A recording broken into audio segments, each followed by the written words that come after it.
Comme vous le savez, donc cette thématique elle est entourée de tabous et elle est enfermée entre la loi de silence et le silence de la loi. Et il y a peu d'acteurs qui sont enclins à travailler sur cette problématique et le peu d'acteurs associatifs notamment qui ont le mérite d'avoir percé le tabou, notamment au Maroc, en Algérie, dans d'autres territoires au niveau de la région. Donc ils ont une connaissance limitée de ce que c'est que la violence sexuelle. Donc nous avons commencé par mener une étude des capacités des acteurs pour identifier les acteurs,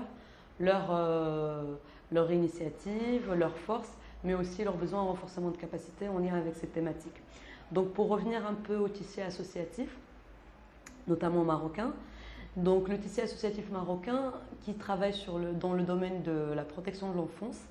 il a été pionnier sur la problématique, c'est-à-dire que l'engagement de la société civile marocaine a précédé l'engagement du gouvernement du Maroc dans le domaine de la protection de l'enfance, en tout cas, ou du moins son engagement au niveau international à travers l'adoption de la Convention internationale en 1983, la Convention internationale relative aux droits de l'enfant, alors qu'il y a d'autres structures associatives notamment, comme la Ligue marocaine de protection de l'enfance ou des droits de l'enfant, qui a été créée dans les années 53. Donc le tissu associatif aussi a été pionnier sur plusieurs thématiques, notamment les enfants en situation de rue et sur d'autres thématiques qui ont été prises en charge par le gouvernement quelques années plus tard. Donc il a exercé un lobbying ou des prises de position pour la promulgation de lois assurant la protection des enfants. Donc le tissu associatif a participé activement dans l'élaboration de certains textes de loi, notamment des textes de loi concernant le travail de l'enfant ou d'autres domaines relevant de la protection de l'enfance, et a exercé une pression sur le gouvernement pour que certaines lois puissent voir le jour. Donc le tissu associatif marocain, malgré son engagement, son militantisme et aussi les avancées qu'il a réalisées dans ce domaine, il présente certaines faiblesses qui sont notamment liées au manque de moyens. Donc manque de moyens financiers, manque de moyens humains, notamment des cadres ou des permanents qui sont formés, d'un personnel formé et permanent qui puisse assurer la gestion un peu quotidienne de l'association. Il y a aussi le fait que les associations marocaines de protection de l'enfance, les associations marocaines en général ou en particulier celles qui travaillent dans le domaine de la protection de l'enfance, il manque de spécialisation, c'est-à-dire que les actions sont un peu dispersées. On trouve des associations qui touchent à plusieurs domaines dans la protection de l'enfance ou dans le domaine spécifique de la protection de l'enfance. Ils interviennent sur toute la chaîne, ce qui n'encourage pas ou ce qui ne fait pas qu'il y ait une expertise qui est développée ou qu'il y ait aussi une collaboration entre les associations sur certaines problématiques. Il y a aussi le problème de la représentativité territoriale. Donc la plupart des grandes associations militantes et qui ont un impact sur le terrain sont concentrées au niveau de grandes agglomérations comme la ville de Rabat, de Casablanca, Marrakech, Tanger, un peu moins Agadir. Et donc il y a certains territoires qui ne sont pas couverts par l'action des associations. Comme j'avais dit, le manque de moyens aussi financiers et humains nous amène à une autre limite, c'est-à-dire que les actions de tissu associatif restent limitées et ponctuelles, soit au niveau territorial, soit dans le temps. Vu que les associations ne disposent pas de sources de financement permanentes et pérennes, donc leur intervention reste limitée territorialement ou alors sur un projet sur 2 ans ou 3 ans, alors qu'on sait pertinemment que sur les thématiques sociales et de développement humain, il faudrait un investissement sur la durée, il faudrait que les associations aient les moyens d'intervenir sur la durée et accompagnement du changement social.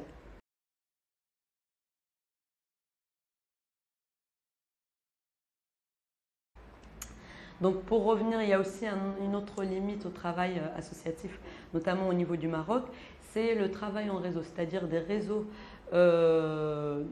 c'est-à-dire que le travail en réseau entre les associations qui travaillent sur les mêmes domaines ou sur des domaines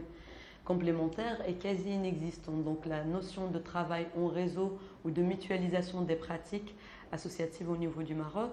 est assez récente parce que donc ce travail-là est assez récent. Généralement, avant, les associations étaient militantes ils portaient des projets où,